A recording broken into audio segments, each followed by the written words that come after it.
Welcome back to the football chat.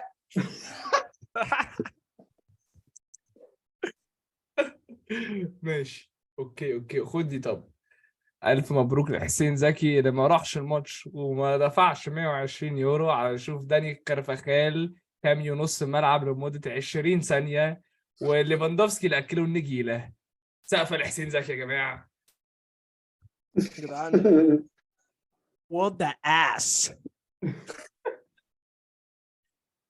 ماشي يلا لا ده زي دايما What the ass. لا باكس زي دايما باكس زي دايما. انا بدات. ماشي سوري يبدا تاني. ايه what the بس هو انت بتقول what the ass. عمر غريب. حاجه جديده باكس زي دايما. ماشي العب بقى. زكي حسين زكي بتشيرتك الحلو ده. قول لي. كلمني عن الماتش. بص الصراحة يعني obviously أي حد لازم يقول كده. برشلونة كان الفريق اللي أحسن الصراحة في الماتش كله. ريال مدريد جالها فترة كانت بتلعب الماتش صح، كانت بتدافع على برشلونة، على ضغط برشلونة الجامد وبتاع، وعرفت تخطف جون في الأول وفي الآخر. الدفاع صعب موت الصراحة في الدوري تيجي في جوان السنة دي، فعرفنا نخطف جون في الاول ومشينا الماتش على حالنا، اللي هو ريال مدريد تحب تكون كسبانه وبتاع، ماشي الماتش على حالها. وحاجه صعبه قوي وما اتعادلش كتير خالص ثاني ان الجون الاولاني يخش في برشلونه. فالماتش كان حلو، كان عليهم ضغط، كانوا لعبوا ضغط علينا واكلونا الصراحه، قعدوا الماتش كله بيهاجموا علينا وما كناش عارفين نعمل اي حاجه. ريال مدريد كالعاده ما بتهاجمش غير بلاعبين، بتهاجم بفينيسيوس وبنزيما على 6 لعيبه، وجت بالصدفه وصلنا للجون في الدقيقه 80. اسينسيو جاب جون بس اتلغى للاسف، وبعدين كان انيفيتبل الصراحه ان هم يجيبوا جون وجابوا جون. هم deserve to win الصراحه، deserve to win، وهم الفريق اللي احسن السنه دي في الدوري all in all. الصراحه مش على السبيكيليشن بتاعت الجون ان هو المفروض يتلغي، انا مش مع الموضوع ده خالص. clear اوف سايد الصراحه، the better team won الصراحه. ريال مدريد كانتش تستاهل تكسب الماتش ده، بس حاسس ان it was very avoidable يعني انكم تلبسوا في الاخر دي. يعني هم كده كانوا احسن بكتير وضاغطينكم الماتش كله، بس يعني انت كارفاخال فاهم نام 10 ثواني رحتوا لابسين. يعني الماتش كان ممكن يخلص 1-1 عادي يعني. صح، هي معاك الصراحه، هي كانت افويدبل، بس هو برضو التعادل كان في مصلحتهم. هم برضو في الاخر كانوا بيلعبوا على تعادل او مكسب، كلها في مصلحتهم، فاهم قصدي؟ ولما الجون بتاع ريال مدريد اتلغى، ريال مدريد بقى نامت بقى خالص، ومش عارف الدفاع برضو في اخر جون كان all over the place. الفول باكس بتوعنا زباله الماتش ده، من ناتشو لمندي نزل من الاصابه بقاله 3 شهور برضو ما كانش جامد، وكارفاخال برضو كده زي ما انت قلت كارثي يعني.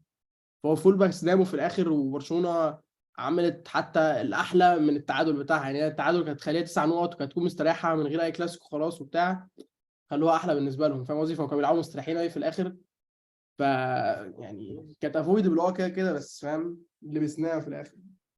بس كان في نص ساعه كده او 25 دقيقه كان الصراحه ريال مدريد راكب الماتش، يعني من الدقيقه ال 50 كده مثلا لحد الاخر كان الريال فعلا راكب الماتش، بالذات لما رودريجو نزل وبقت 4-2-3-1 وما بقاش بنزيما وفينيسيوس بس، بقى بنزيما وفينيسيوس ورودريجو كلهم بيعملوا اوفرلود على الناحيه الشمال، وبوسكيتس كان خلاص مات يعني، واداؤه الدفاعي بقى ضعيف قوي، فبقى الثلاثه دول على اراوخو وكوندي لوحدهم، فكان والجون جه من هناك، الجون اللي اتلغى، وكان في ضغط كتير قوي من هناك. فانا حاسك برضو مأفور، يعني الريال كان ممكن عادي جون اسينسيو كتف ما يكونش اوف سايد والماتش يخلص ويكون قصه ثانيه خالص، فاهم يعني؟ الشوط الثاني انا شفت بالذات ان تشافي اتاخر قوي في تغييراته، الشوط الثاني بالذات بعد نزول رودريجو، ان تشافي مش عارف عمل اول تغيير في الدقيقه مش فاكر كام. لا بصراحه الريال ما كانش وحش قوي كده برضه. انا مع حسين نديم. الريال الصراحه ما ورانيش حاجه مختلفه طول الموسم عن الاداء اللي هو ورهوني في ماتش برشلونه، فده كان المستوى العادي الطبيعي اللي احنا شفناه من مدريد الموسم ده.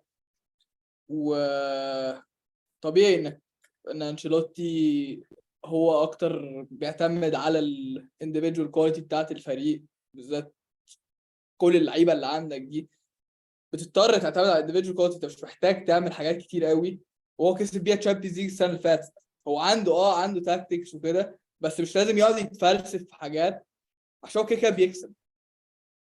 فانا شايف الريال لعبه العادي هو، بس انا مش عارف يعني برشلونه كان حظها احسن اليوم ده، والمستوى ما كانش في فرق مستويات قوي، يعني ما كانش في فرق ما بين الفريقين خالص. انا شايف هي جت في الاخر على جون، وانشيلوتي كان بيعمل الصح ان هو بيهاجم عشان يجيب جون، عشان الفرق يكون 6 نقط. بس 9 نقط دي صعبه قوي تتجاب، بالذات وفاضل 12 ماتش، كان فاضل 12 ماتش بعديها. 9 نقط ده لازم تخسر 3 ماتشات، وبرشلونه اصلا طول الموسم مش خسران 3 ماتشات، لا، بس والريال هو مش خسران اي ماتش. بس التايتل ريس يعني بالنسبه لي كان خلصان قبل الماتش يعني. انتوا لما يعني انتوا hardly drop any points، وهم بحسهم اي ماتش رخم سيكا في الدوري هم ما عرفوش يكسبوه يعني.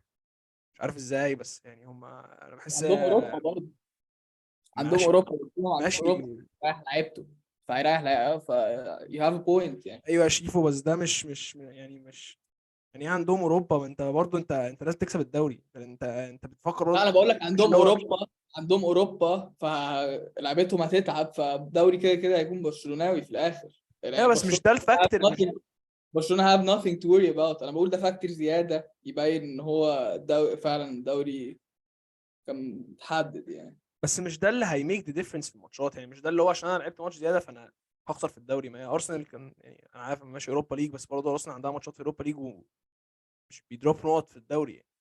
مش ده كده اللي كده بص بيخليهم هقول لك، يخسروا يعني. خالص. انا بقول انت بتقول ان الدوري خلاص كان خلص، فانا بقول لك ان الدوري كده كده كان خلصان، وفاكتور زياده ان هم عندهم اوروبا وبرشلونه ما عندهاش. فبرشلونه هيعرف يريح لعيبته طول الوقت، وريال مدريد اصلا ما عندهاش ريبليسمنت. بنزيما ماتش بيتصاب، ماتش ما بيتصابش. ده كان ده فاكتور كبير قوي ان صالح برشلونه يعني. الصراحة يا شباب وشيفوا على اللي انتوا قلتوا، اللي هو ان ريال مدريد فعلا ما شفناش حاجة مختلفة خالص عنها السيزون ده، وان هي ريال مدريد فريق بيلعب ان هو بيكسب وخلاص. بس الويننج منتاليتي كمان، سيبك ان برشلونة كده كده كانت اضعف بكتير قوي السنة اللي فاتت في الدوري، بس الويننج منتاليتي بتاعت ريال مدريد مش موجودة السنة دي في الدوري زي السنة اللي فاتت. السنة اللي فاتت كانوا بيقعدوا يلعبوا كده لحد آخر دقيقة وبيكسبوا. وكمان زي ما انت قلت، أكبر فاكتور أظن في الموضوع ده هو إن إصابات بنزيما السنة دي. هو بنزيما بيلعب زي ما انت قلت ماتش وماتش لأ، فالأجوان من ريال مدريد ما بتجيش. فينيسيوس لعيب عالمي، بس لعيب محتاج مساندة رهيبة قدام، يعني لعيب فعلا ما بيعرفش يلعب قدام لوحده خالص، هو هي محتاج هي بنزيما دي يكون معاه. انا الموضوع ده كنت عايز اتكلم فيه قوي اصلا. شفت من كام يوم كان في بتاع كده اللي هو افريج بوزيشن بتاعت اللعيبه اللي في الملعب، هعمل لها اديت يعني تكون محطوطه في الفيديو ان شاء الله لما يطلع، وهبعتها لكم بعدين. جايبين الافريج بوزيشن بتاع اللعيبه ومركزين على بتاع فينيسيوس وكروس وناتشو، ماشي. بعد كده عشان كده كنت بقول بالذات لما رودريجو جه، كروس يعني ناتشو الافريج بوزيشن بتاعه جنب رودريجو، جنب روديجر سوري ورا، وكروس قدامه بحته. يعني كروس الافريج بوزيشن بتاعه 6 على الشمال، وبعدين في مثلا 50 متر بعدين فينيسيوس لوحده. فهو فينيسيوس زي ما انت بتقول بيكون ايسوليتد تماما على باك رايت وعلى نص ملعب بيساعد وعلى مساك وراه. خلاص يعني مش كل كره هيقدر يعمل حاجه لوحده. وعشان كده انا بقول ان اصلا ممكن توي فورورد للريال يكون ان هو طب ليه ما تلعبش ماتش بالذات انت عايز تهاجم، ليه ما تلعبش من الاول 4 2 3 1 برودريجو، فيبقى برضه بيساند فينيسيوس عشان ما يبقاش زي ما انت بتقول حكايه لفينيسيوس لوحده. ما فيش وينجر في العالم مهما كان مستواه، حتى الوينجرز اللي في التاريخ جامدين، نيمار ماني مش عارف ايه، بيكون في لفت باك، بيكون في نص ملعب، مش بيكون هو لوحده كده، فاهم. وده برضه اظن بيبين، دي حاجه ممكن نتكلم فيها، ان انا من وجهه نظري انشيلوتي نوعا ما ضعيف تكتيكيا، وعشان كده الريال مش بيكسب ده يعني. مش في الدوري مش زي تشامبيونز ليج، عشان تشامبيونز ليج محتاج اللي هو الشخصيه والمنتاليتي والحاجات دي، ودي اللي موجوده عند الريال طول الوقت. بس التكتيكال باور هو اللي بيكسبك الدوري. عشان كده سيتي بيكسب الدوري كل سنه، عشان جوارديولا تكتيكلي احسن من كلوب بكتير، عشان كده بيعرف يكسب الدوري. بس من فاهم، فالحته دي عند انشيلوتي ناقصه بصراحه يعني. انا مش يعني ما ينفعش هجومك يبقى كله مبني على لعيب او لاعبين وبتسيبهم لوحدهم ايسوليتد طول الماتش يعني. بس انا مش شايف ان هو المفروض كان يبدا 4 2 3 1 طالما تشافي يلعب ب4 في نص الملعب. هو كده هيسيب نص الملعب فاضي تماما، ورودريجو بالذات هو مش واحد 10 اصلا، هو واحد وينجر بيلعب 10، مش هينزل يدافع يعني. هتلعب عليك قوي في نص الملعب لو بدات 4 2 3 1. فانت وبالذات برشلونه شفنا ان دايما في الشوط الاول لما اجيب جون وبتاع بيعرفوا يكملوا الماتش، يعني بيعرفوا خلاص يمسكوا الماتش وكده. بس يعني كتير قوي شفنا ماتشات 1-0 ومش عارف ايه، كتير قوي بتعرف تمسك الماتش وتحافظ على نتيجتك. فانا حاسس انشيلوتي ما كانش عايز يلبس اول جون ده. انا كنت دايما بفكر الديسايدنج فاكتور في الماتش ده هيكون اول جون. اول جون مين هيجيبه؟ عشان برشلونه انا مش بشوفها اصلا بتعمل كومباكس كتير الفتره دي، لازم دايما يجيب اول جون وبعدين ويبيلد كونفيدنس ثرو اوت ذا ماتش. فبس انا بصراحه انا بس قول يا حسين، قول يا قول يا حسين. باشا. لا قول انا انت كنت اقول قول ان انت. انا برضو موافق الفكره اللي هو بتاعت انشيلوتي اللي بقاله بيلعب بيها سنه ونص، اللي هو كان دايما يبدا فالفيردي على الوينج اليمين ويحاول يمينتين الماتش على قد ما يقدر في مصلحته، ويلعب لاعب ريال مدريد اللي هو لاعب نص الملعب والكلام ده. بعدين في الاخر بقى لما يلاقي نفسه معصلك وبتاع ينزل رودريجو 10. رودريجو 10 حسين، انا وانت واعيين كتير قوي بنتكلم في الموضوع ده هنا في برلين، ان هو رودريجو لما بينزل 10 هو بيغير الماتش، عشان دي طريقه لعب محدش اتعود عليها من ريال مدريد خالص، اللي هو العشرة اللي بيلعب فيه روم وايسوليتد ده، وبيساعد بيساعد فينيسيوس وبنزيما بطريقه مجنونه. فهو انشيلوتي دايما بيلعب بالطريقه دي وبيحاول على قد ما يقدر في الاخر بقى ان هو يغير الماتش لما يلاقي نفسه الدنيا معصلقه معاه. هو فعلا عمل بالنسبه لي، هو عمل الصح لما نزل رودريجو، عشان زي ما انت قلت يا حسين برضو الماتش فتح معاه في الاخر شويه، وريال مدريد راحت هجمت وعملت ال1 2 اللي هو بتاع فينيسيوس وبتاع، وفينيسيوس راح في المساحات اللي هو بيحبها. فالحوار ده بالنسبه لي نفع معاه، عشان لو كان لعب بيه في الاول ما كانش هيكون اللي هو، ما كانش برشلونه تاخد الشوك اللي هي اخدته. فاهم قصدي؟ دي حقيقة. ما هو انا برضو في الماتش ده يعني انا مش عارف احنا دلوقتي بنتكلم عامة انشيلوتي ضعيف تكتيكيا ولا الماتش ده. انا الماتش ده مش شايف اللي هو، مش حاسس ان كان في حاجات كتيرة قوي كان ممكن يعملها مختلف الصراحة. الفرقتين داخلين قافلين زي ما قلنا مش حاجة، وجاب اول جون وكان حظه وحش يعني في تاني جون في الاخر غلطة فردية يعني. بس بالذات عاوز اشوف يعني من ناحيتك انت يا حسين، عشان كان معانا من اسبوعين ثلاثه مدريد زون وكان داخل في انشيلوتي الشمال شويتين ثلاثه، عشان حسين بيقول عليه برضو ضعيف تكتيكيا عامه.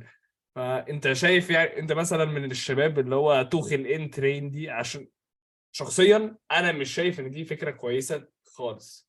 يعني مش بقول ان دلوقتي انشيلوتي احسن اوبشن، بس عامه يعني واحد زي توخل او واحد بيحب يسيطر كده ومش فاهم ريال مدريد هيسوحهم الصراحه. انت شايف ايه؟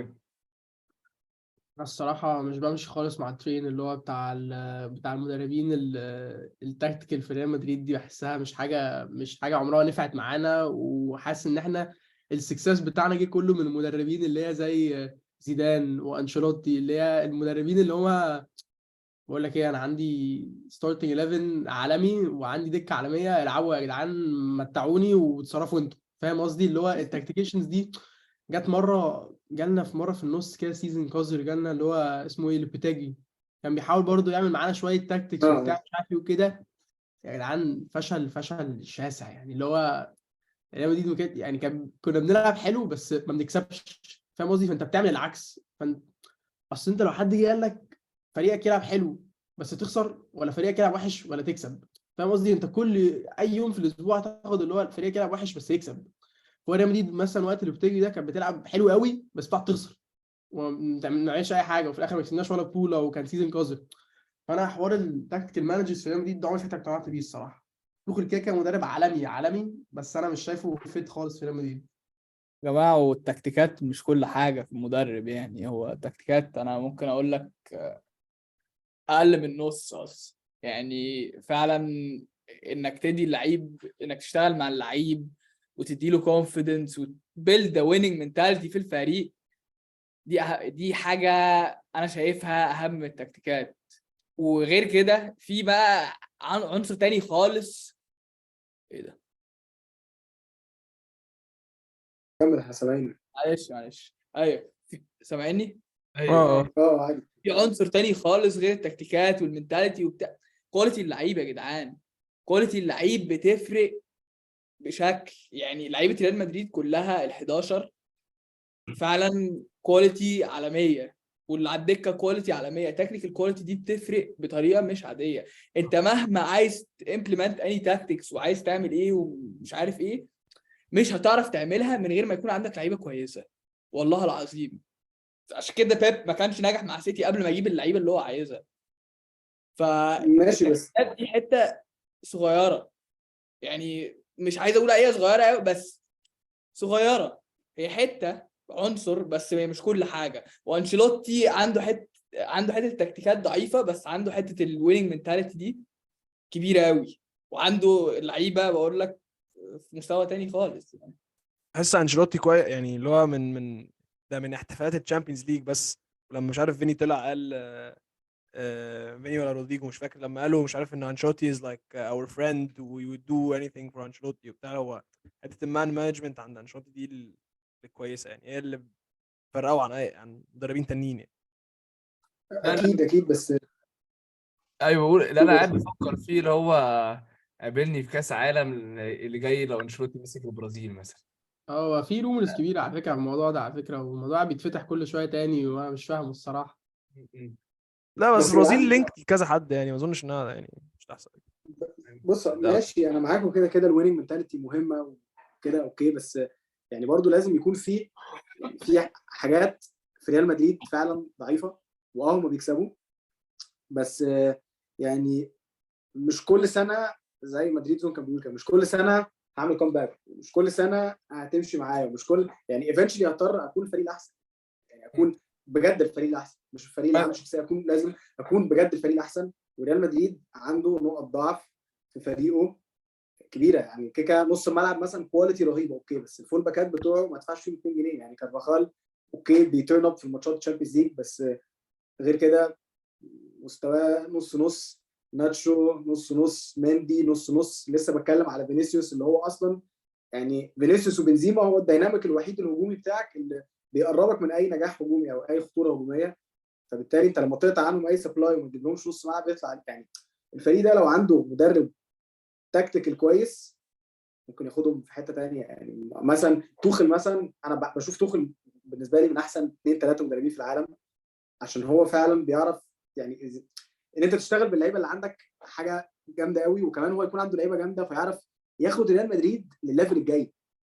فاهم قصدي؟ يعني ليه ريال مدريد على الورق بصراحه فريق بالنسبه لي اقوى من برشلونه، على الورق على الاسامي وعلى البتاع، اكيد اللعيبه بتاعت ريال مدريد كبيور كواليتي دلوقتي اقوى من فريق برشلونه.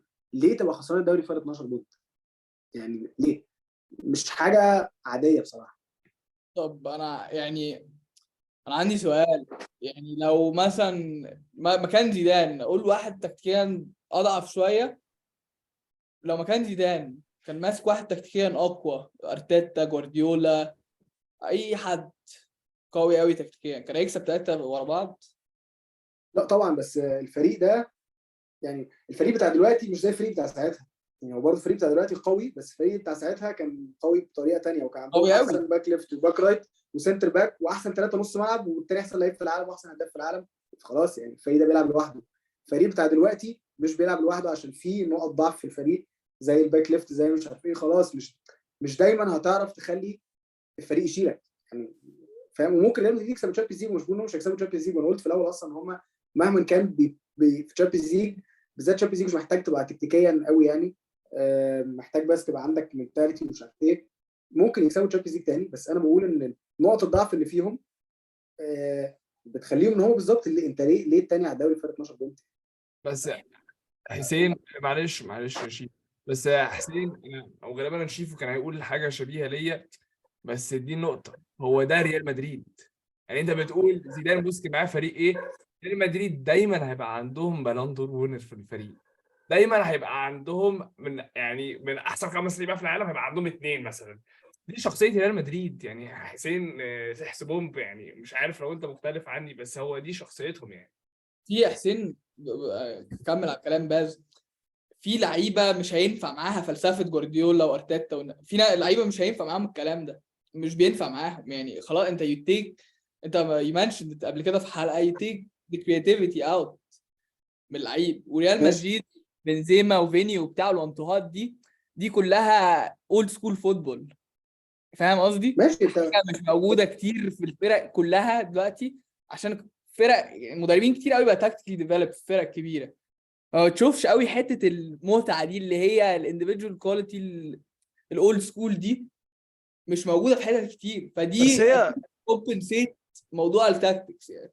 بس هي بروز اند كونز برضه يا شيف الصراحه يعني. ايوه انا زي ما بقول بتقول فعلا انت، هو فعلا ساعات هم بيلعبوا لوحدهم يا جدعان، لوحدهم قدام اللي هو انت العب اوكي. الكره اللي في فيني، تصرف يا مان، عدي زغرف واحد من المدافعين، العب للبنز، فاهم يعني. مش هتكسب كل ماتش كده يعني. بس احسبهم يعني ومش بالدنيا لازم. الفاتسيت، ادينا الفاتسيت.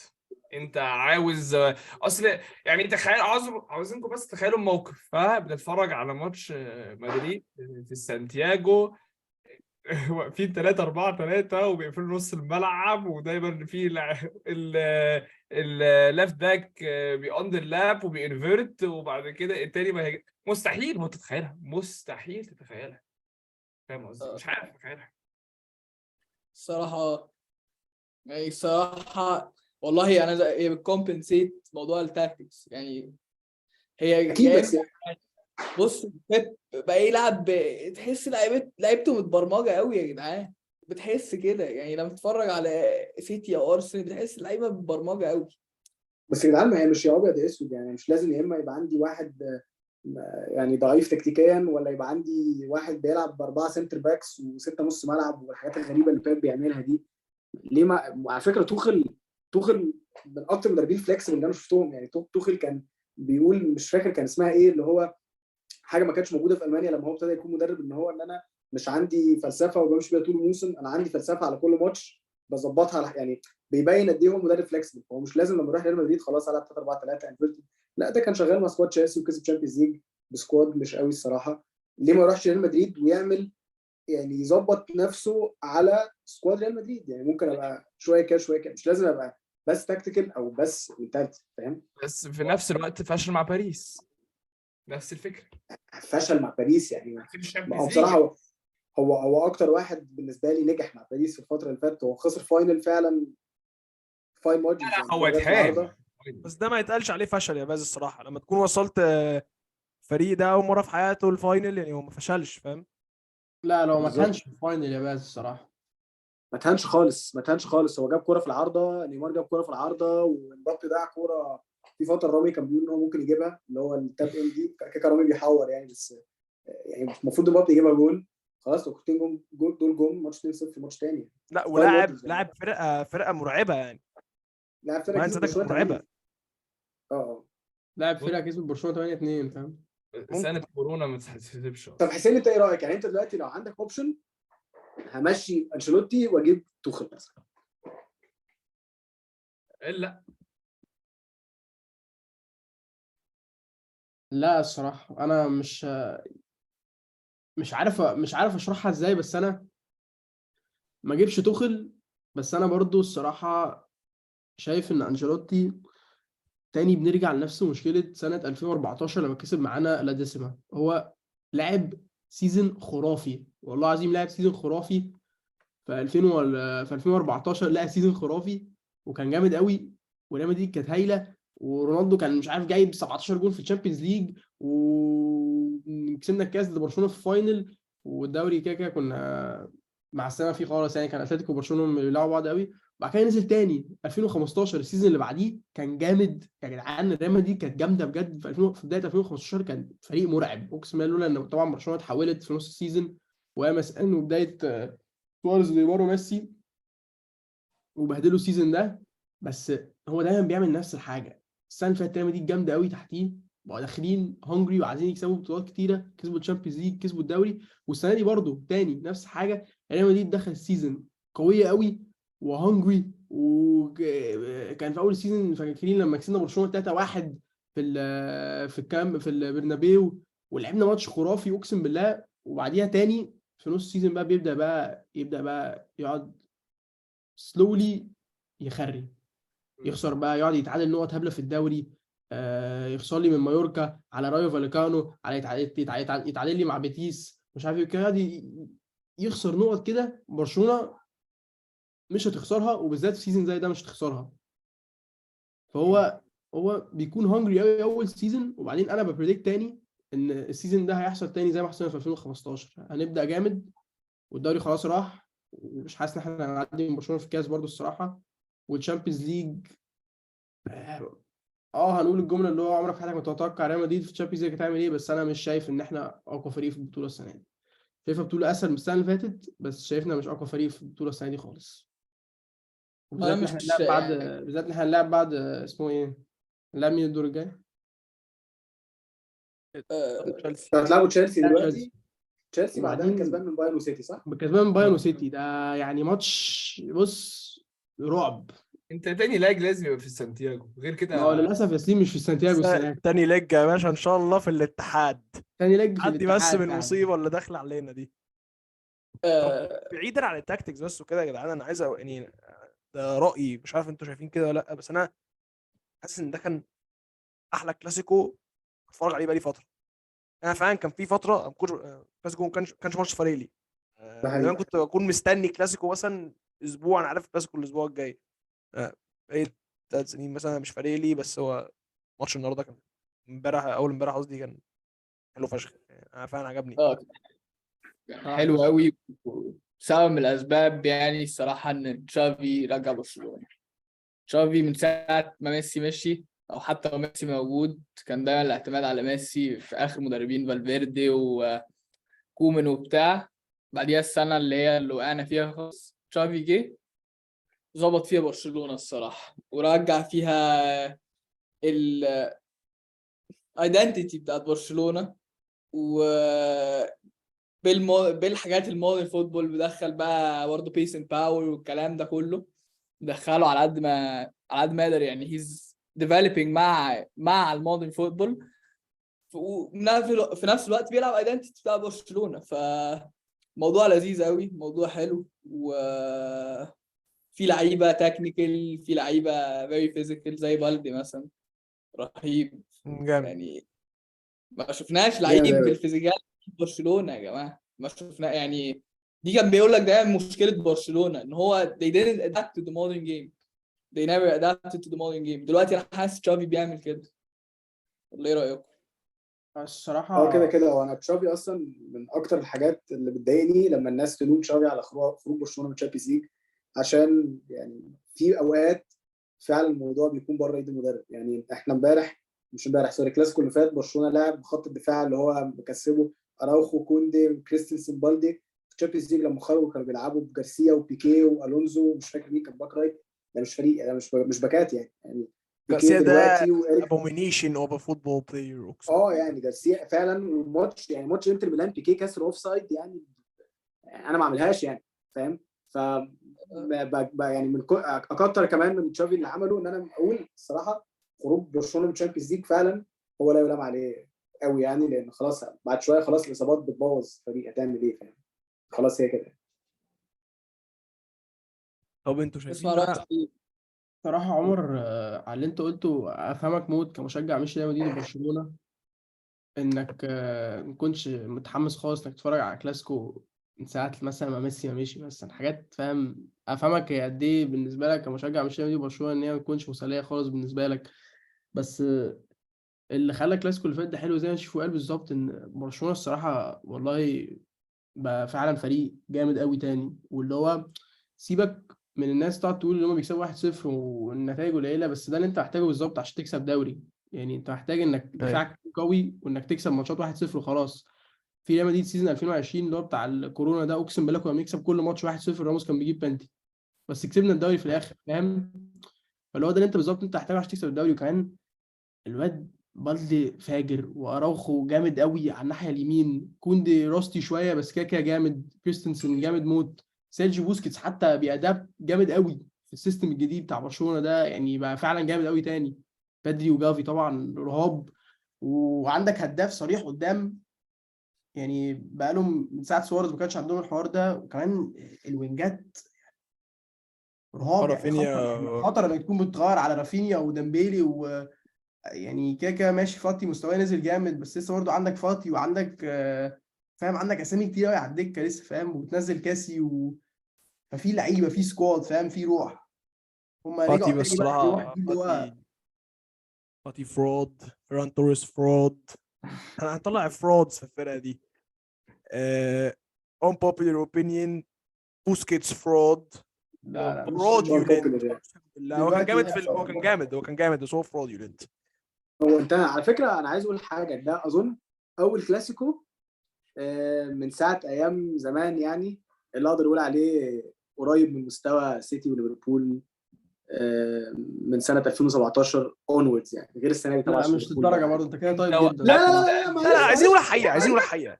انت انا كده طيب الحقيقه قوي. بالنسبه لي ان سيتي ليفربول بقى دي نيو كلاسيكو.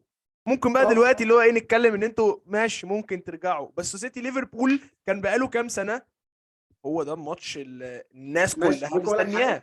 بص وش اقول شيف لك حاجه هيشتمك اقول لك فاهم؟ حاجه اقول لك حاجه اقول لك حاجه بس اسمعوني، اقول حاجه اسمعوني بعدين رد.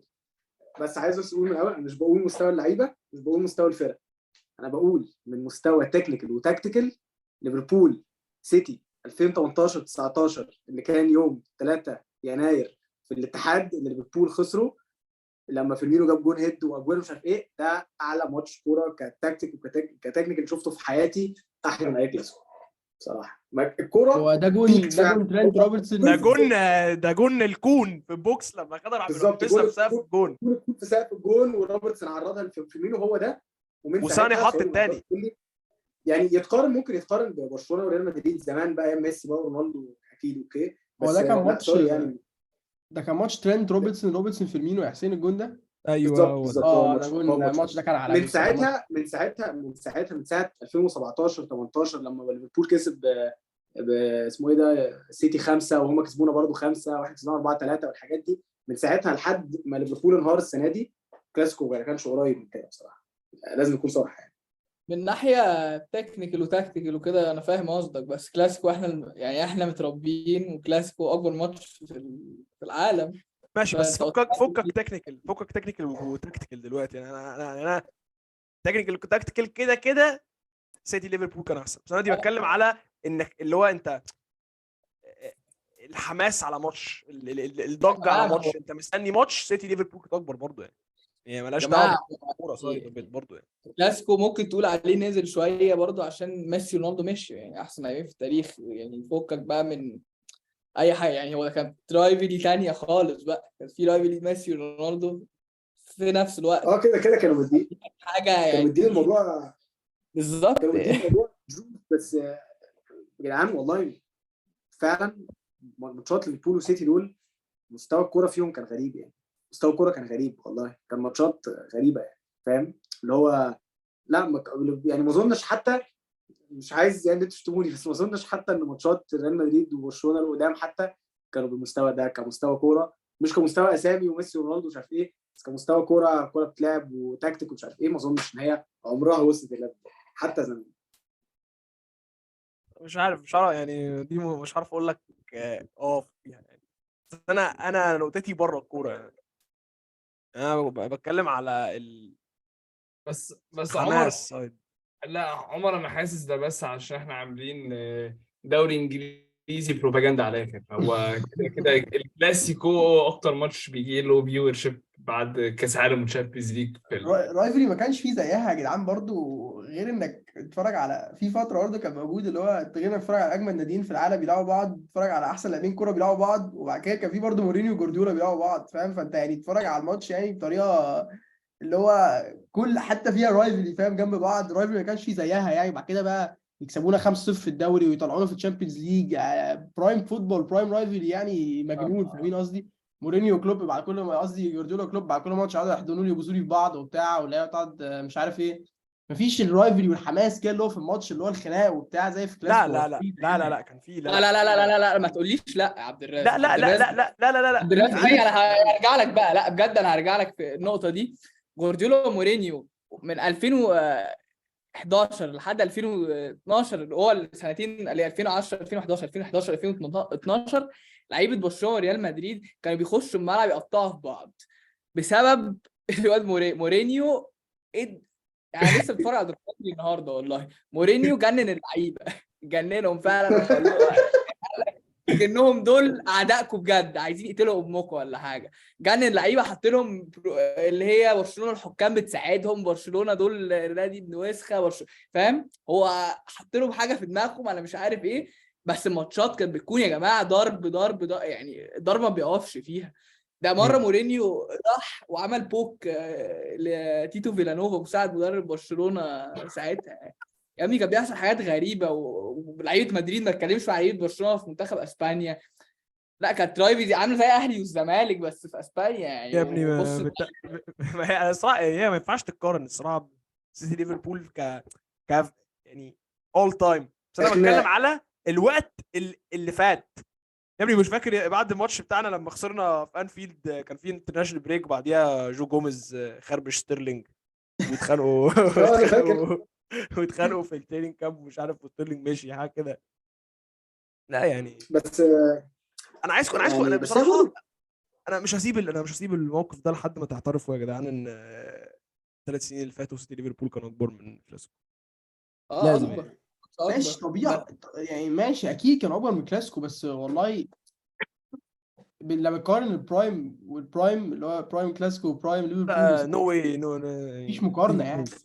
ماشي. بس عارف برضه والله ايه وحسين انت ممكن تزعل مني، بس انا بتكلم فاكتس يعني، بتكلم بالارقام وكده. هي برضه بتاعت ريال مدريد وبرشلونه كانت رايفلري على الورق، بس هي كانتش رايفلري قوي. هم كسبوا 8 دوري في 11 سنه وكانوا بيقعدوا يسكعوكوا 5 و4 على ارضكم من غير ميسي، أيوة يعني كانتش الصراحة. رايفلري قوي يعني. هم طبعاً. كانوا لا بيدوكوا كل، والله مش بهزر. هو كان في ممكن جول تبص على صغير كده. ليفربول سيتي كده برضو، يعني هو نفس لا ليه الحاجه بالظبط. ايه ليه يعني ليه ليه ليه 5 سنين كسبنا كام دوري يا حسين، والواد الاقرع ماشي بس كسبوا انت دوري. سكعنا في الشامبيونز ليج وسكعنا في الاف اي كاب يعني انا مطلعه. انا كسبانه في فاينل الكاس، كسبانه في الدوري 4-3 وكسبانه في الشامبيونز ليج 5-1 فاينل كاس ايه ده؟ وكسبان. بس معلش فاينل كاس ايه؟ هتقول لي كوميونتي شيلد؟ مش كاس يا حبيبي يا عم ريال كسبان ما ومطلعك كل الحاجات تجننيش برضه يا حسين حسين. والنبي بقى، بطل هبل انت بتهبل. طب ما هو يا حسين، هو دوميننس برشلونه في الدوري كانت يعني تقريبا ريال مدريد فاهم عامله نفس الحاجه بس في اوروبا. بالظبط. كده مش هقول لك ان مفيش دوميننس في العالم هتيجي قريب من دوميننس برشلونه في اسبانيا، بس ريال مدريد كانت بتعمل بقى نفس الحاجه في اوروبا، فاهم قصدي؟ هو نفس فكان العلاقه ماشي بالظبط.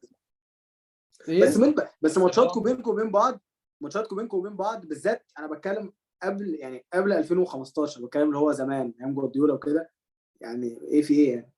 لا تقعدوا ماشي تخسروا ماشي، 5 لا وبتاع ايام لحد ما 4 جوارديولا وحاجات غريبه. ما يمسك، اللي هو اصلا ما كناش لسه جامدين في اوروبا، وكان بقى لنا 12 سنه كسبنا الشامبيونز ليج. ده كان بيور دوميننس الصراحه، انا معاك الصراحه. لما هم كسبوا وولتر الشامبيونز وايت. ليج في 2009 و2011 وكانوا قاعدين بيكسبوا كل الدواري في النص وبتاع. الصراحه دي ما كانش ايوه رايفل بالظبط. لحد لما انشيلوتي مسك وجوارديولا مشي بعديها بس كده الدوري. ميسي ورونالدو زي ما انتم بتقولوا، ميسي ورونالدو كانوا مدين الحوار أيوة. زقه كده يعني. كانوا يا مدين ابني الحوار كلاسيكو اكبر في من الكامب حجمه. نو، كلاسيكو كانوا في مدين الكامب له نو، اكبر ميسي من يجيب حجمه. جونين ورونالدو يجيب جونين، يعني حاجه مش عاديه فاهم، يعني حاجه مجنونه يعني. ده حقيقي. والله مدين له ماشي. اكبر طب من بدنا حجمه. بنتكلم تو على الاول تايم. ميد تيمز. ايه بدنا بنتكلم على الاول تايم في مناقشه انا وحسين زكي خدناها يعني كذا مره بالساعات، فعايز اسالكم عليها وفي وجود شيفو كمان.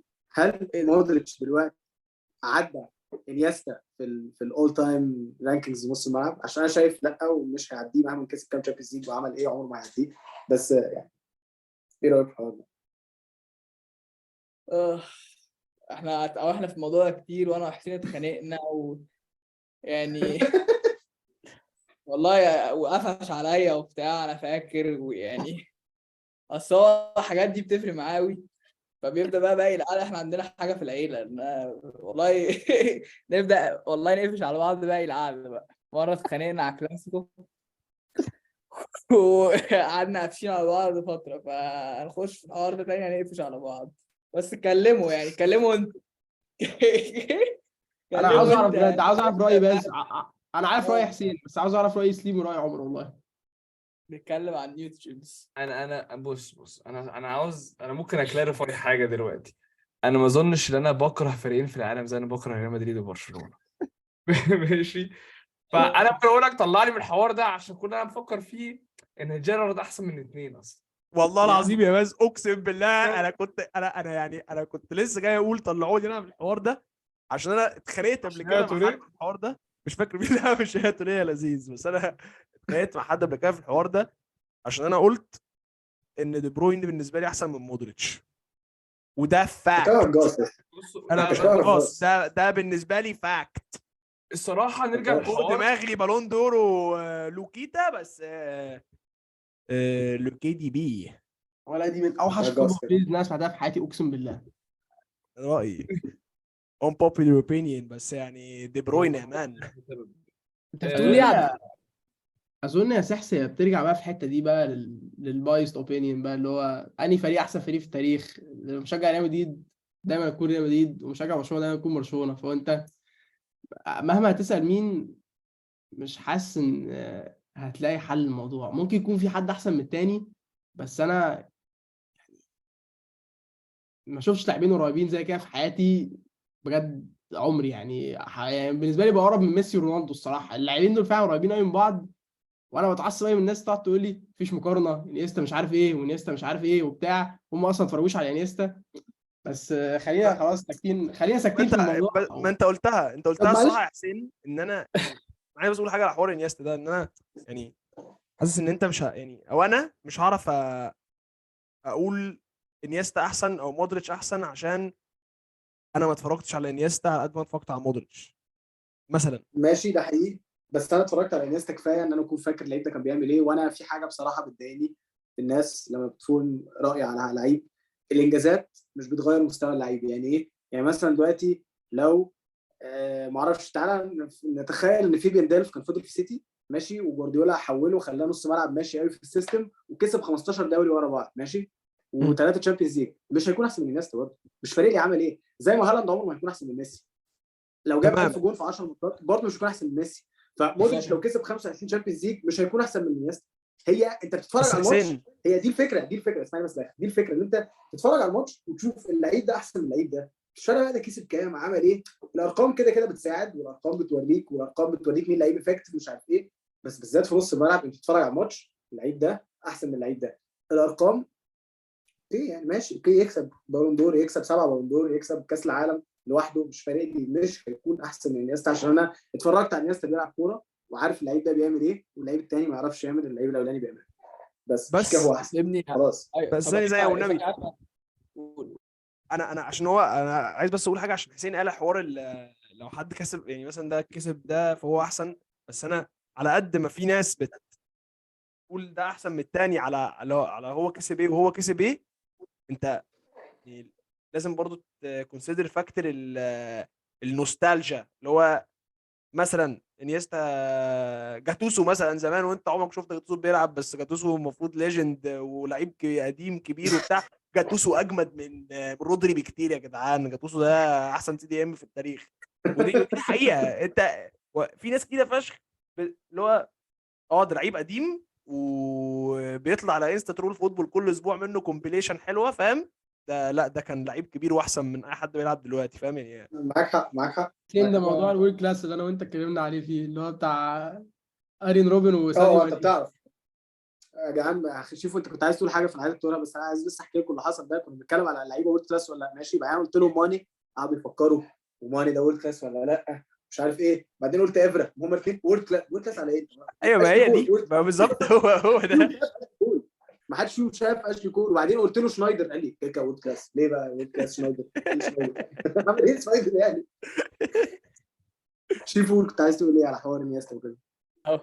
قول دلوقتي. من ناحيه الجنسات فهم الاثنين انيستا ومودريتش فعلا قريبين من بعض، ومفيش حاجه تفرقهم عن بعض. بس يا جماعه انا الارجيومنت بتاعي لما تبص على انيستا ولما تبص على مودريتش كلاعب، زي ما حسين قال، حسين نديم، انيستا عمره في حياته ما، انا بجد قليل قوي ان انا شفته بيخسر باتل في نص الملعب. بيخسر باتل نص الملعب عامه، فريق برشلونه ما بيخسرش باتل نص الملعب وانيستا موجود.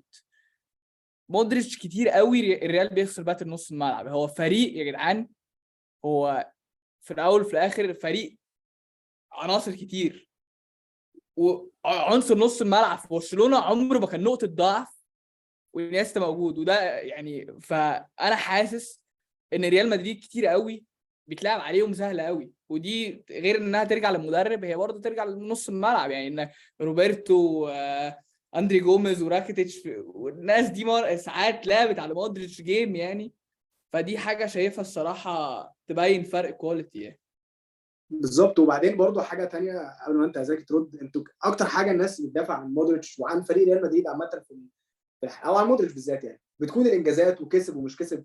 ماشي هو كسب، هو بقى دوره في الفوز كان ايه؟ يعني هو لما خد البالون دور في الشامبيونز ليج هو ما كانش من احسن 3 لعيبه في فريقه او من احسن لاعبين، يعني كده كان معاه رونالدو بيجيب 20 جون كل ماتش، فده كده احسن لعيب يعني. ما الشامبيونز ليج بتاع رونالدو مش بتاع مودريتش، وراموس برضه ارجل كان اهم منه، فهو لو في فريقه هو الثالث اهم لعيب. في كاس العالم بقى اللي هو شال لعيبه فيه وبيقعد يبوه وهو عرقان ويقول لك يا جماعه ده عنده 36 سنه ولعب 300 دقيقه راكتش كان احسن منه اصلا في كاس العالم. هو بس كان واخد الضوء عشان هو مودريتش، عشان هو احسن لعيب اكيد في الفريق، بس هو اوبجكتيفلي ما كانش احسن لعيب في الفريق. فهو في فريقه ما كانش من احسن 3، في منتخبه كان واحد تاني احسن واحد مثلا، والماتشات اللي كسبها ضد منتخبات معفنه وضربات جزاء، او فريق قادر كسبه وخد على دماغه. فيعني هو بصراحه لعيب طبعا عالمي، يعني مش بقول انه وحش، بس انا بس بقول انيستا زي ما تشوف بيقول عمره برشلونه كان بيخسر ماتشات، انجازات، كسب يورو، كاس عالم يورو عمري شفتها في حياتي، كسب سكسوبل، كسب 2 ترابل، يعني لعيب مش محتاج انجازات، ومستواه الفردي كبير في الحاجات دي. مودريتش يعني تشامبيونز ليج اللي هو قاعد كسبهم دول طبعا وكان مهم فيهم، بس يعني في كريستيانو رونالدو وفي راموس ومش عارف ايه اهم منه، ليه هو اللي بياخد الشو عليهم؟ فاهم يعني. تقولش ان هو وحش يا عم، انت مرمطت بالراجل الارض. واحد بيقول لي اندري جوميز بيكسبوا في نص الملعب، والتاني بيقول لي مش عارف بيكسب، ما بيلعبش ماتشات حلوه في كاس العالم، وهو ماتش الارجنتين ده لعب ماتش عمره اصلا وكان عالمي فيه كاس العالم. ماشي، بص سيبك كده كده هو البالون دور اللي هو كسبها دي ما يستاهلهاش طبعا، وانا متضايق اصلا ان هو كسبها عشان كريستيانو رونالدو كان المفروض يكسب السته بتاعته سنتها وكان يستاهلها فشخ في 2018. صلاح بس اقسم بالله. يا عم صلاح ايه بقى؟ بس دلوقتي انا مبسوط ان مودريتش كده كده خلص الكارير بتاعه بالون دور، عشان هو لعيب عالمي، مش عارف بقى يستاهل بالون دور في حياته ولا لا، بس هو لعيب عالمي، ولو فاهم فرانس فوتبول قرروا يدوا له واحده يبقى يلا الف خير. بس هو الفكره اللي الناس حطاها في انيستا في مخها، اللي هو يعني مثلا دلوقتي والله لما اسال خالي واسال اللي هو الجيل اللي هو اكبر مننا ده اللي هو عن انيستا، طبعا يا ابني احسن من مودريتش ما فيهاش تفكير. اللعيب اللي هو حاطينه في مخهم ده اللي هو اللعيب الانتاتشبل، اللعيب اللي في برايم برشلونه اللي كان الكنز النجاح بتاع برشلونه ده، الناس حاطه عنه فكره في مخهم، فكل حد في العالم ماشي عليها، فكل حد في العالم مش عاوز اصلا يسمع فكره ان مودريتش احتمال ممكن يكون احسن منه، عشان هم مش حاطين نفس الفكره بتاعت مودريتش دي في مخهم. حاطين فكره مودريتش اللعيب اللي جه من سبيرز، اللي مش عارف راح ريال مدريد كان اوحش ترانسفير في العالم، باي ماركا مش عارف ايه وكده، مش حاطين نفس الايمج بتاعت انيستا في مخهم زي ما هم حاطينها بتاعت مودريتش. استنى فدايما مودريتش يطاير بس، دايما ادي بقى اوتوماتيكلي فاكتور النوستالجيا دي. دايما بس اوتوماتيكلي دي انيستا يكون بروين احسن. انت بس. اسكت انت يا عم دي بروين، فعلا ابوس ايدك اقسم بالله. بس يا جدعان كده كده النوستالجيا دي مرعبه، يعني بلاقي ناس فعلا بتدافع عن اللعيبه. يعني مثلا من كام يوم لقيت يوسف امين مثلا بيقول لي على تويتر ان راين جيجز احسن من صلاح. ليه بقى؟ ليه راين جيجز احسن من صلاح؟ على اساس ايه؟ يعني راين جيجز هو اكيد عمره ما اتفرج على راين جيجز، ويعني راين جيجز مين راين جيجز يعني طبعا مع احترامي بس طبعا راس من فوق معاه الشناوي، بس اكيد طلع احسن منه يعني. انت اديت اللقطه دي لمحمد ايهاب في بودكاست، وانا مت على نفسي بالضحك لما قلت لواحده داروين نونيز جاب جون اوف سايد لكريستال بالاس. اللي هو اي حاجه عشان تدافع عن اللعيب بتاعك وخلاص، فاهم؟ ده حقيقي. يعني عندي سؤال، هو ليه اللعيبه بتتكلم عن صلاح وبتتكلم عن لعيبه تانية برضو، لعيبه عندها كواليتي كتير زي صلاح، سواريز، نيمار، ليه ما بيعرفوش يفضلوا كونسيستنت طول حياتهم كده ويكونوا زي ميسي ورونالدو؟ واحد زي صلاح مثلا ليه مش عارف يعمل رونالدو بيعمله مثلا؟ ليه يعني ايه اصل كواليتي موجوده وديديكيشن موجوده، ليه واحد زي محمد صلاح مش عارف يوصل للليفل ده؟ هل عشان هو في ليفربول دلوقتي المفروض يمشي، ولا يعني انا شايفه مثلا لو راح فرقه تانية يكون احسن، ولا هل ده حاجه فيه نفسيا؟ يعني واحد زي محمد صلاح ده انا شايفه فعلا يا جماعه بالسيزون 2017 18 مع 18 19 مع 19 20 مع 20 كل السيزون دي كان دايما ديسايسيف بلاير بطريقه مش عاديه. 4 سنين ماشي زي الفل. دلوقتي لما الفرقه اللي حواليه وقعت هو شكله برضه مش شكله في احسن فورمه يعني. بس هقول لك رايي هل لو هدافع عنه وهقول لك رايي برضه. يعني انا اولا شايف كده كده دلوقتي فريق وحش، ورونالدو عمره ما اضطر يلعب في فريق مستوى ليفربول دلوقتي غير النصر مثلا يعني، بس اب تو النصر ومانشستر يونايتد اخر سنه رونالدو رونالدو عمره ما كان بيلعب في فريق وحش كده. دي اول حاجه. تاني حاجه زي ما انت قلت صلاح من ساعه ما جه هو فيري كونسيستنت وهو عالمي، بس الفكره ان هي سميها بقى حظ، سميها رزق، سميها يا عم شغل، سميها وات ايفر، رونالدو بيلعب في مستوى عالي قوي من وهو 18 سنه. صلاح بسبب ان هو مصري وان هو ما اتشافش وان هو مش عارف ايه ابتدى يلعب في مستوى نضيف وهو عنده 26 سنه مثلا. فمش هيقدر يعني لو يعني عشان يلعب 15 سنه زي رونالدو ميسي لازم يلعب لحد ما يتم 41. فده مش حاجه رياليستيك انها تحصل، فاهم؟ رونالدو كان عنده طبعا اكيد شغل رهيب وتالنت وكل حاجه، بس برضه حسن الحظ ان هو اتشاف مبدئيا ان هو برتغالي مش مصري، مع كامل احترامي لمصر وقطاع الناشئين المصري، بس ان هو برتغالي وكان بيلعب في لشبونه مش في المقاولين، وان هو راح يونايتد وهو عنده 17 18 سنه وكان مع سير اليكس، فطبيعي ان هو هيقدر يديفلوب من وهو صغير. صلاح وصل ليفل السوبر ستار وهو عنده 27 سنه مثلا، فخلاص مش هيقدر يبقى كونسيستنتلي جامد 15 سنه، فاهم قصدي؟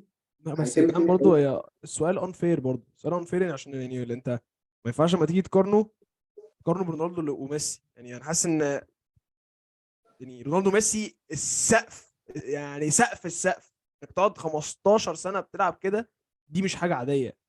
انك تقعد مثلا 5 6 7 سنين كونسيستنت كويس قوي، ده اللي هو انت عايز توصل له، مش انك تقعد 15 سنه. 15 ده unrealistic يعني، ده اظن اللي شوفوا بيقولوا عادي. ليه اللعيبه اللي قدرت توصل 6 7 سنين ما توصلش 15 سنه لو هم عندهم مهاره وعندهم ديكيشن زي صلاح ونيمار وسواريز. انا بقول في حاله صلاح unrealistic يعني. هي في حاله صلاح انا شايف ان هي بس سوء حظ، يعني مين عارف صلاح ده لو كان بموهبته بدماغه اتولد في يوركشاير مثلا بدل نجريج وكان بيلعب في بريمير ليج من هو عنده 18 سنه ولا 19 سنه، مين عالم كان هيبقى فين؟ فاهم كنت قصدي؟ لسه ادخل موضوع الحظ ده في الموضوع. الكوره غير ان هي تالنت وهارد ورك وحاجات كتيره قوي، هي برضو البريفليج واللك بيلعب دور كبير قوي في الموضوع.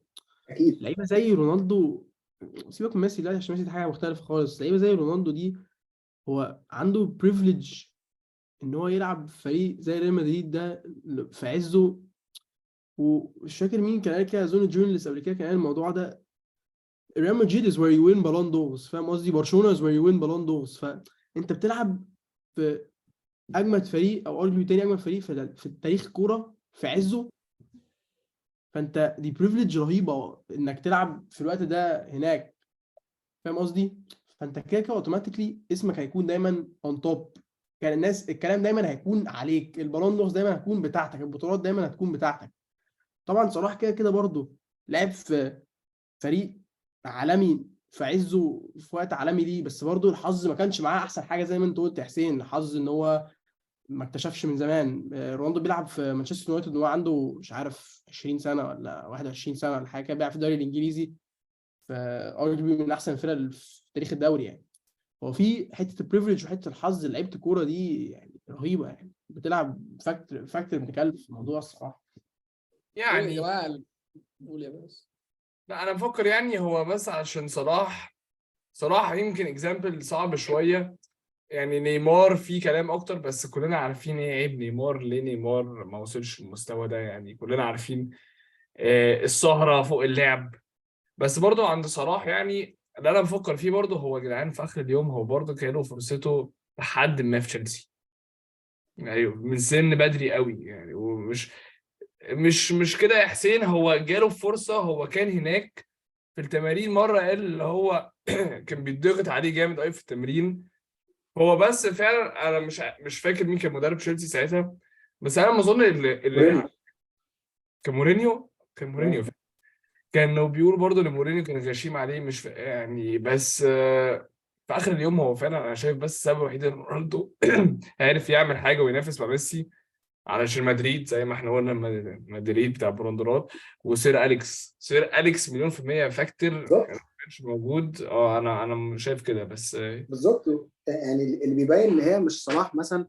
طب ما دي بروين برضو كان مع مورينيو ورماه يعني وداه فولفسبورج، مورينيو مش احسن واحد في اليوث ديفلوبمنت، وداه فولفسبورج يعني وسابوه يمشي، ودي بروين بقى دي بروين يعني. لوكاكو طبعا هو تخن دلوقتي وبقى في شله، بس يعني لوكاكو برضو كان بوتنشال جامد قوي لو كان ماسك، كان في فتره كان كويس قوي لوكاكو، عنده 160 دوري جول في الدوري الانجليزي ولا حاجه كده. لوكاكو مش لعيب سكه يعني. فتشيلسي لا اليوث ديفلوبمنت بتاعهم في الوقت ده ما كانش احسن حاجه، فماشي هو اسمه تشيلسي، بس لا صلاح يعني مين عارف صلاح لو كان سير اليكس فيرجسون استلم من 1 18 سنه كان هيكون فين؟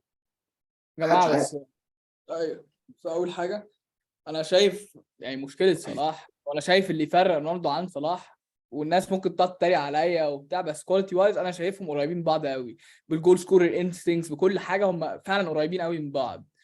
و يعني بصوا اتفرجوا على السيزون بتاع 2017 18 واتفرجوا على الثلاثه سيزونز اللي بعديه.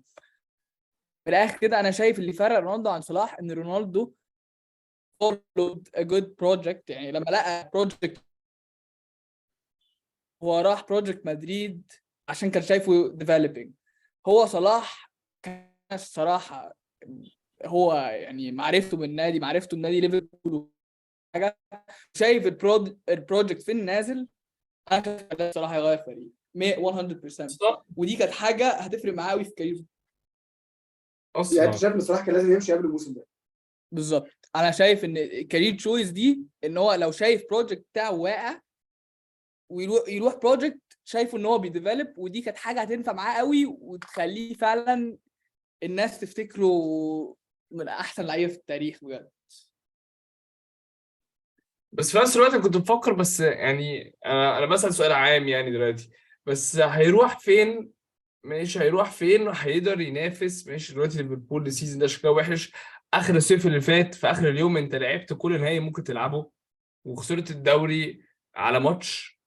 هتروح فين؟ هتبقى نفس المان يعني. هو صلاح في اخر يوم نجم فرق معظمها دلوقتي اللي ممكن تعمل برضه وتنافس على تامر او كودروبل، خلاص عندنا نجوم.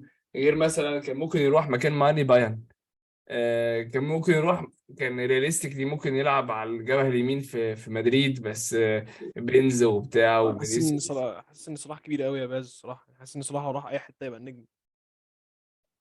بس انا حاسس اللي انا بقوله، بس انا حاسس بس ان صلاح كان استبلش، وزي ما شيفو قال ماشي اوكي، بس هو مين السيزون اللي فات كان متوقع ان ليفربول هتقع وقعه دي؟ مستحيل. انت يا ابني انت خسرت الماتش على دوري، خسرت الدوري على ماتش، انت لعبت كل ماتش ممكن يتلعب في موسم يعني. انت لعبت يعني 3 فاينلز في سيزون واحده، ده مش عادي برضه.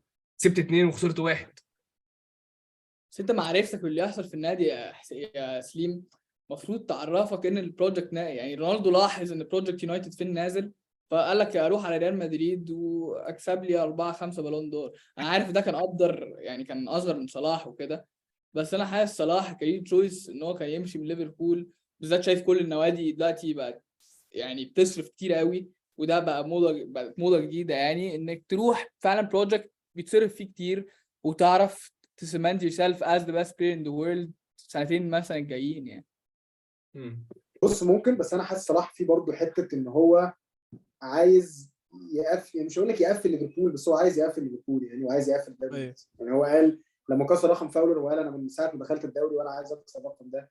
هتلاقيه كده في دماغه، مش فاكر مين كان قال كده، بس مع حق يعني. تلاقي صلاح حافظ كل واحد فوقه في ليست تشامبيون الدوري الانجليزي معاه كام جول في كام ماتش عشان عايز يسبقه. يعني هو حاسه عايز يكون تيري اونري، فاهم؟ اللي هو انت دلوقتي انا لو سالت اي واحد في الشارع، مش اي واحد في الشارع بس اي واحد اللي هو بيتابع بريمير ليج من احسن لعيبه في التاريخ، تيري اونري ده اكتر اجابه هتلاقيها بتيجي يعني. فهو عايز يبقى كده، هو عايز يجيب دوري كمان 2 كمان، مش عايز يمشي في الدوري الانجليزي، ومش حاسه الصراحه يروح سيتي ولا ارسنال، فاهم؟ انا حاسس ان ده ممكن يكون السبب اللي خلاه يفضل في ليفربول. لا هيفضل كده مش حاسس ان هو he needs to prove anything خلاص. ويعني انت ممكن تقول ان هو احسن فريق جه في تاريخ ليفربول يعني. It's انا شايف debatable. صلاح كده من احسن 5 جول في تاريخ الدوري بالنسبه لي، يعني اقل حاجه 5، فعلا اقل حاجه 5 خلاص، خلاص مش فارقه ايام يعني مش لازم يبروف اي حاجه خلاص يعني.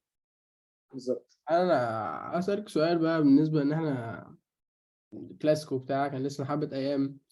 هو مدرب زي تشافي ده بتشوفه ان يعني قد ايه من نجاحه جاي كمدرب ان هو لعب تحت جوارديولا؟ يعني الموضوع ده فاكتور مهم قوي كده زي ما الناس بتبوينت اوت تو بي، ولا هل هو تشافي يعني اصل راح من قطر، ولا كان ماسك في قطر صح؟ كان مرة في قطر وبعديها رايح على برشلونة وغير فريق برشلونة، يعني فعلا شقلبه على دماغه، فريق ميت لسه ماشي منه ميسي وخسرانين بيخسروا فلوس ومش عارفين اي حاجه، عايزين يطلعوا من اوروبا ليج مش عارف ايه كده. مسك فريق حوله وسابق يعني ريال مدريد اللي كسبوا تشامبيونز ليج السنه اللي فاتت ب 12 نقطه في الدوري وبيلعب كوره نظيفه.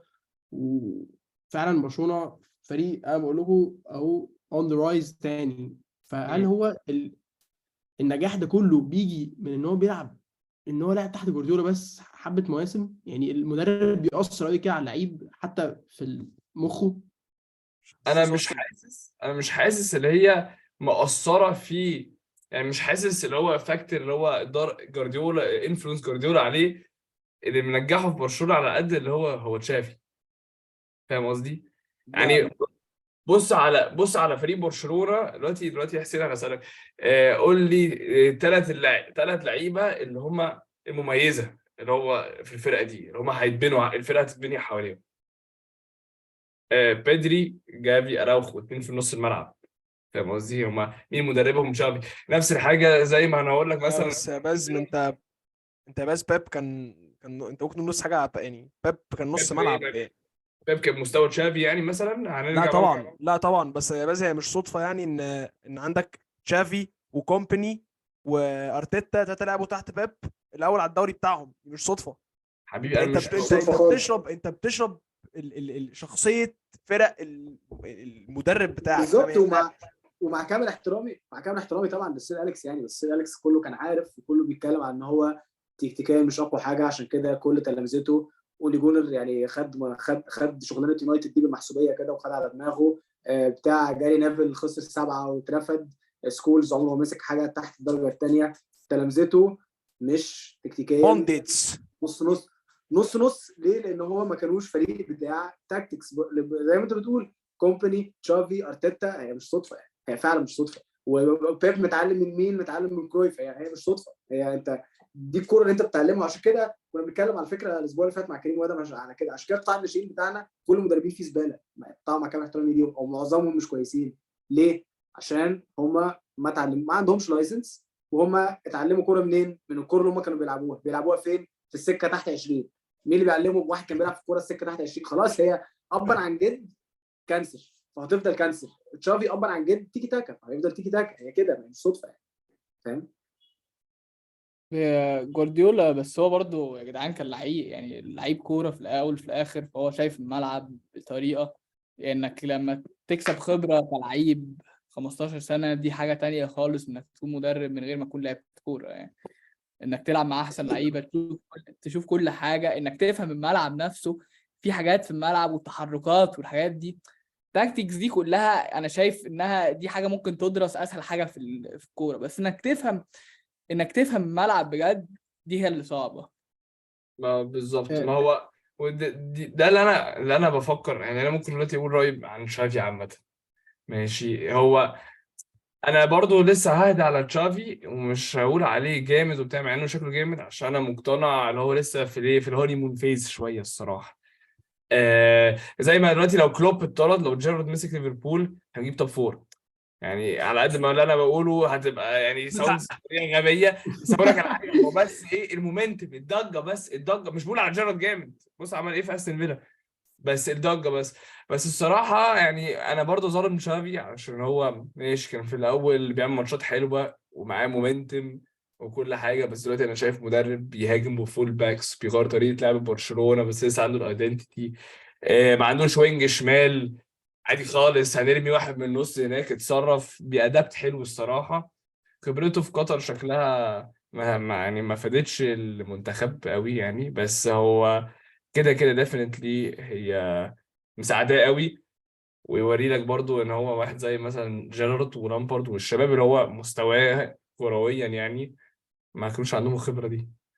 ده تشافي اكيد برشلونه يعني. في المنتدى مود ديفينتلي. بقى اظن انه مش سر يعني، انا بشجع ليفربول بس سوري. كلوب برضه طبعا مدرب عالمي وتكتيكلي قوي، بس مش زي جوارديولا. فبالتالي هبص على جيل ليفربول الذهبي ده، في كام نص ملعب منهم يعني الفتره اللي فاتت دي، كام نص ملعب منهم ممكن يبقى مدرب؟ يعني ايه يعني؟ هندس هيكون مدرب ولا ميلنر ولا وينالدوم؟ الناس دي الموظفين دول مش هيكونوا مدربين يعني. بص على انا ماركوفيتش سيتي. مثلا. انا هجيبه لك برضه انا سيموفيتش. هجيبه لك اللي هو ايه بالظبط. بنقول مدرسه جوارديولا، مدرسه مورينيو، سيبك من جارد. فابيو الونسو يا جدعان كسب 2-1 ضد بايرن في بالظبط. الدوري ليفركوزن. تعالى لي. والدوري الالماني مولع يا جدعان، مولع. جامد باين قوي. هيكسب برضه فرق 20 بونت ولا حاجه في الاخر. كام يا آه، حسن؟ بايظ. دورتموند ارجع الاول. نقطه جوارديولا وكلوب دي. انا شايف ان كلوب يا جماعه مش اضعف تكتيكيا كتير عن جوارديولا عنده حته الجنان وبتاع في التكتيكات وبتاع، بس كلوب في الاخر هو اللي خلى جوارديولا يتعقد كده. كلوب فعلا خلى جوارديولا يتعقد في حياته، وهو اللي ماشي، ده فعلا حقيقي. كلوب مدرب تكتيكيا. هو أو عند دلوقتي يلعب طريقه لعبه، بس هو مدرب تكتيكيا برضه 10 على 10. يعني أنا شايف كده ان جوارديولا كان محطوط في نفس موقف كلوب، ما كانش عارف يأدي يعني. ونفس الحاجه زي كلوب. بكره الجمله دي يا جدعان. ايوه طبعا. ثانيه بس يا جدعان، احنا بص، لازم هي نبطل. حقيقيه. بقول لك ايه والله العظيم يا جدعان، احنا لازم نبطل ندي جمله لو في الكوره. احنا لازم بطلوها. لو هافرتز كان ضيع الانفراد ده، انا كنت زمان اخدت الشامبيونز ليج. جدعان ما حدش يقول لي لو اي حاجه، مش فارق لي. ماشي من غير لو هقول لك حاجه شوفوا برضه عشان ما تفهمنيش غلط. انا مش بقول طبعا كلوب مدرب تكتيكيا ضعيف، بس هو مش زي جوارديولا. وانا شايف بصراحه اصحح نفسي شويه. اكبر فرق بينهم طبعا كده الحظ بتاع، مش حظ يعني، اللي هو بتاع انا بشتغل في نادي بيديني فلوس فور فن، وانا بشتغل في نادي مش راضي يجيب لي لعيبه. فرق كبير. بس الفرق التاني برضو ان كلوب عنده حته التمسك بالماضي غريبه، والتمسك باللعيبه الوحشه غريبه. وجوارديولا عنده مايند سيت انت مستواك هينزل بالجزمه تطلع بره. وهو ده اللي بيخلي جوارديولا جامد، وده اللي بيخلي كلوب دلوقتي بيلعب لعيبه مش شايفه يعني، هو مقتنع بيهم. هو شويه منهم بس. مش شرط. بص مش عاوز اخش يعني، مش يعني موضوع التمسك في الماضي وبتاع واللعيبه. احنا برضه ما نعرفش يعني باك ستيج يا حسين ايه اللي بيحصل.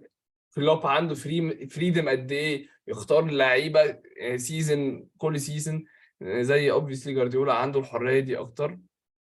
بس السؤال اللي انا كنت عاوز اساله برضه موسيو، هي لو جولي روبرتس كانت راحت الاتحاد كان هيكسب شامبيونز ليج؟ من كلامه هو حسسني كده. يا جدعان اتجنن يا ابني اتجنن. راجل غريب جدا يا ابني والله. عمر، هل هي فيها السنه دي؟ انا مش هقول فيها تاني عشان انا فاكر، اقسم بالله انا فاكر لما كنا في الساحل وهنلاعب ليو اليوم اللي قبليها.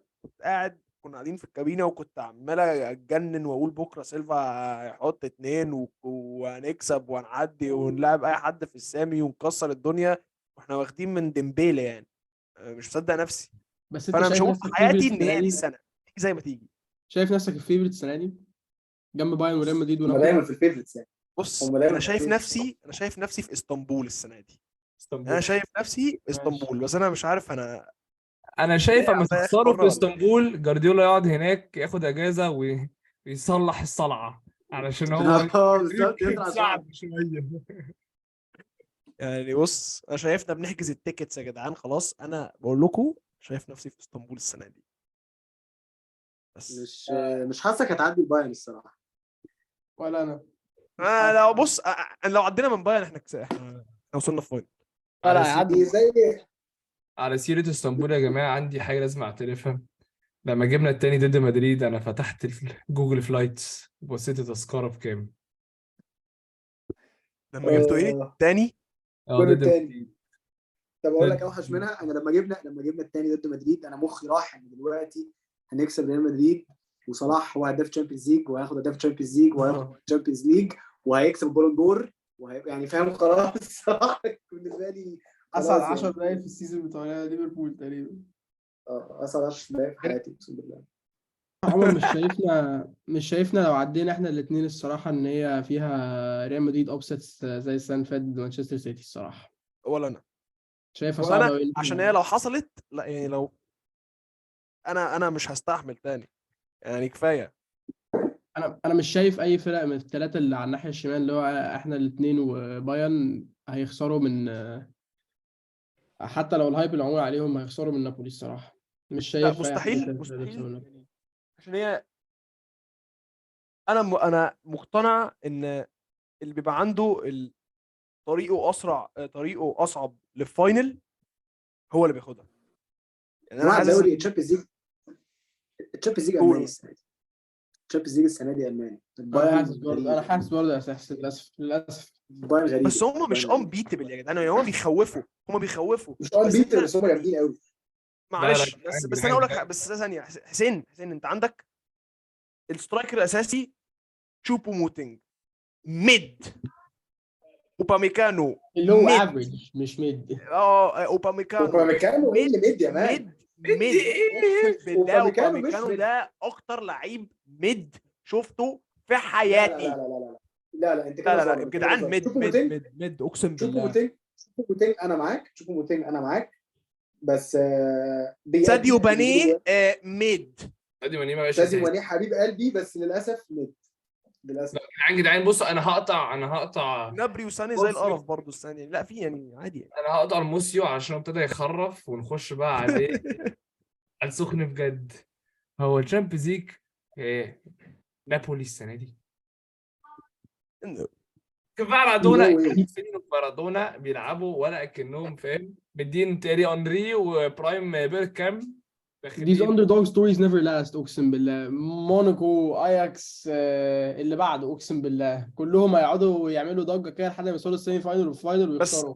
بس عارف يا ساحس ايه المشكله؟ ان هم وصلوا فاينل. هم اقوى فرقه في البراكت الثانيه. يا عم على عيني وعلى راسي يا عم. سبيرز برضه وصلت الفاينل على فكره وما شمتش الكوره ليفربول يعني. الفرقه الكبيره في الفاينل دي بتكون بتلعب حياه وموت يعني والله. وبيكون عندهم يعني المنتاليتي بتاعتهم في الفاينل بتكون مختلفه والله. انا بفهم الاندر دوج بيكون متحمس وداخل بحماس ابن كلب، بس انا يعني كتير قوي ما شفتهاش بتحصل الصراحه. اتلتيكو وريال مدريد. اتلتيكو مدريد الاندر دوج، ريال مدريد كسبت. يوفنتوس برشلونه، يوفنتوس اندر دوج، برشلونه كسبت. اتلتيكو مدريد ريال مدريد تاني، اتلتيكو الاندر دوج، ريال مدريد كسبت. سيتي يعني تشيلسي يعني يا زكي هي بتحصل يعني. بس حسين انا وممكن نقفل على النوت ده. يبقى هو امل نابولي الوحيد هو ان سيتي يوصل الفاينل عشان يبقى اكبر فرقه. بالظبط. شكرا. ده الفريق الوحيد اللي هو ممكن يكسبه في الفاينل اظن يعني. بس لو يا جدعان لو نابولي هتكسب حد تكسب سيتي. عايز اقول بوينت بس اخير، انا فاتح دلوقتي البتاع قدامي. نابولي كده اقول فيفرتس ان هم يوصلوا الفاينل ما فيهاش كلام، بس الفرق الثانيه كلها عندهم حاجه يلعبوا عليها نوعا ما يعني. نابولي كسبان الدوري خلاص، فنابولي ممكن يوصل الفاينل ويريح قبلها بشهر لعبته زي ما ريال مدريد عمل ضد ليفربول، والفرقه الثانيه تخش مكسحه ونابولي يكون فريقه جاهز ويكون على الورق جاهز اكتر على الماتش. كيكا بايرن او تشيلسي يعني بايرن ليفربول، بايرن ريال مدريد سيتي، الثلاثه دول كده كده اقوى بكتير من نابولي، بس ده برضه فاكتور ان نابولي كسب الدوري. فاهم.